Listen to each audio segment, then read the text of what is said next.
अगली आयत देखिए, वल्लज़ीना, और वो लोग, यतवफ़ूना, जो लोग फौत हो जाएं, वफ़ात पा जाएं, मिनकुम, तुम में से, वयज़रूना, और वो छोड़ जाएं, अज़वाजन, बीवियाँ, यानी जो बीवियाँ छोड़ जाएं, जो बेवा हो जाएं उनकी बीवियाँ, उससे मुराद ये है। मीनिंग्स को देख लेते हैं। यतवफ़ूना, फौत, वफ़ात, मुतवफ़ी, मिनकुम, मिन जानिब, मिन हैसुल कौम, अज़हर मिन शम्स, अज़वाजन, ज़ौजा, ज़ौजियत, और अज़वाज मुताहरात के लिए हम बोलते हैं। तो इस आज के सबक में हमारे पास जो रेड कलर के वर्ड्स हैं इस सफ़े पर, क़ानितीना, फ़रिजालन, रुकबानन, क़ानितीना अदब बुनियाद से, रिजालन पैदल, रुकबानन सवार, और अभी जो हमने पढ़ा है यज़रूना, वो छोड़ जाएं। अगले सफ़े पर चलेंगे जो कि हमारा अलामात वाला, ब्लॉक्स वाले, मीनिंग्स वाला है, उसको देखते हुए आगे चलेंगे। वसीयतन लिअज़वाजिहिम, वो वसीयत कर जाएं अपनी बीवियों के हक़ में कि मतान, फ़ायदा पहुँचाएँ, इलल हौली, 1 साल तक। हौली रेड कलर का वर्ड है, स्पेसिफिक अरबिक का वर्ड है। गैर इखराजिन, और घर से ना निकाला जाए। फ़इन खरजना, फिर अगर वो खुद चली जाएँ, फ़ला जुनाहा, तो तुम पर कोई गुनाह नहीं।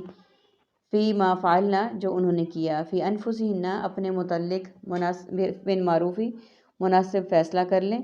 वल्लाहु, और अल्लाह ताला, अज़ीज़ुन, गालिब है, हकीमुन, हिकमत वाला है। यानी इस आयत में ये कहा गया है कि तुम में से जो लोग फौत हो जाएं और अपनी बीवियाँ छोड़ जाएं, तो वसीयत कर जाएं वो अपने घर वालों को, अपने बाकी वारिसों को, बीवियों के हक़ में, कि उनको फ़ायदा पहुंचाया जाए, यानी उनको ख़र्चा दिया जाए और उनका हर तरह से ख्याल रखा जाए, नानो नफ़का देकर 1 साल तक, और उन्हें घर से ना निकाला जाए। फिर अगर वो खुद चली जाएँ तो तुम पर कुछ गुनाह नहीं, और इसमें जो कुछ उन्होंने किया अपने मुतल्लिक फ़ैसला, अल्लाह गालिब हिकमत वाला है। पहले तो हम मीनिंग्स को देख लेते हैं। वसीयतन, वसीयत, वसीयतनामा, लिअज़वाजिहिम, ज़ौजा, ज़ौजियत, अज़वाज मुताहरात, मतान, मालो मता, मताए कारवां, इखराज, खुरूज, खारिज, और इखराज जो हमने पहले भी पढ़ा था, एग्ज़िट के लिए, जुनाहुन, गुनाह, फ़अलना, फ़ेल, फ़ाइल, और मफ़ऊल, लिलमुतल्लकाती, तलाक, तलाक याफ्ता मुतल्लका, अलैकुम, अलहदा, अलल एलान, और अलल अमूम, ये हम पढ़ चुके हैं। अच्छा, अब हम इसमें यही हुक्म दिया गया है कि जब कोई फौत हो जाए शख्स, तो उसकी बीवी को बाकी घर वालों को निकालना नहीं चाहिए, बल्कि साल तक नानो नफ़का के साथ रखना चाहिए, और अगर ये उसके लिए बेहतर है, और अगर वो ख़ुद चली जाए तो तुम पर कुछ गुनाह नहीं। ये आयत, और अभी इससे पिछली आयत में, सूरह बकरा की आयत नंबर 234 में हम पढ़ चुके हैं कि 40 दिन तक जो है वो 4 माह तक, 4 माह तक बेवा की इद्दत है। 4 माह तक वो घर से ना निकले और उसके बाद अपना फ़ैसला कर ले। तो ये आयत पहले नाजिल हुई थी, उससे उसका हुक्म आने के बाद इसका हुक्म मनसूख हो गया, यानी तरतीब के लिहाज से वो आयत मतलब जो है वो नज़ूल के लिहाज से ये आयत पहले नाजिल हुई थी, वो बाद में हुई थी, और ये मनसूख हो चुकी है। अब इसका हुक्म हमारे लिए इस पे अमल करना हमारे लिए ज़रूरी नहीं है। हम उस हुक्म पर अमल करेंगे, उसको इम्पोर्टेंस देंगे, और वही हमारे माशरे में अब लाहे अमल है। इस्लामी शरीयत के मुताबिक वही हमारा रूल है कि खामिंद के फ़ौत होने के बाद 4 माह की इद्दत में उस औरत को घर से भी नहीं निकाला जाएगा, उसके लिए वसीयत भी की जाएगी और नानो नफ़का भी दिया जाएगा, और अगर वो उसके बाद वो अपने मुतल्लिक़ ख़ुद फ़ैसला कर सकती है, और तुम पर कोई गुनाह नहीं। और अल्लाह गालिब हिकमत वाला है, यानी अल्लाह ताला हर चीज़ को देखने वाला है, बाहिकमत है, बाहिकमत से फ़ैसला करने वाला है। इस आयत में 2 अरबिक के स्पेसिफिक वर्ड हैं रेड कलर के, हौली, 1 साल तक, और अज़ीज़ी, गालिब। वलिल मुतल्लकाती, और तलाक याफ्ता औरतों को भी, मताउन, कुछ फ़ायदा पहुँचाया जाए, बिल मारूफ़ी, दस्तूर के मुताबिक, हक़्क़न अलल मुत्तक़ीन, ये हक़ है परहेज़गारों पर। जिस तरह से बेवा के लिए उसूल दिया गया कि 4 माह के लिए उसका ये वो इद्दत है, इसी तरह से मुतल्लका की इद्दत जो है वो 3 माह तक की है। तो उसके लिए भी कहा गया है कि उनको भी कुछ फ़ायदा दिया जाए, और दस्तूर के मुताबिक, यानी दस्तूर के मुताबिक से मुराद ये है कि जो उनका हक़ महर मुकर्रर किया गया है उसको उसके मुताबिक अदा किया जाए, और ये परहेज़गारों के लिए हक़ है। अब इसके मीनिंग्स को देख लेते हैं। मुत्तकीन तक़वा, और लिल मुतल्लकाती जो है वो मुतल्लका, तलाक याफ्ता, अलैकुम, तुम पर, यानी तुम पर इसमें से कोई वो नहीं है हर्ज कि तुम इस तरह से करो उनके मामले में कोई।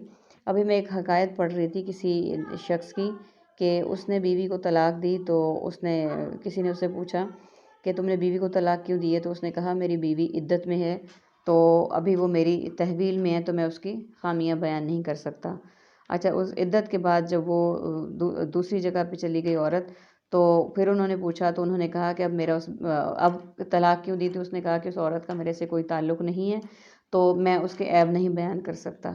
और जब उसने फिर कहीं और निकाह कर लिया, फिर पूछा गया कि तुमने तलाक क्यों दी थी, तो उसने कहा اب چونکہ وہ عورت کسی کی عزت ہے تو میں کسی کی عزت پر بات نہیں کر سکتا، اور ہمارا معاشرہ اس بات کو اچھال کر بیان کرتا ہے، اور جو اس میں جھوٹے الزام بہتان وہ سارا اس پہ لگا دیتا ہے تاکہ وہ عورت کہیں پہ منہ دکھانے کے قابل نہ رہے۔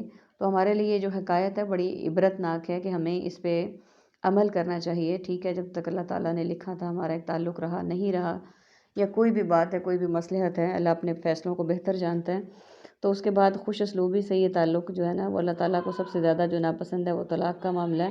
لیکن اگر کوئی مجبوری ہے تو میرا خیال ہے ایک دوسرے پہ کیچڑ اچھالنا اور ایک دوسرے کو گندا کرنا ہمارا مقصد نہیں ہونا چاہیے۔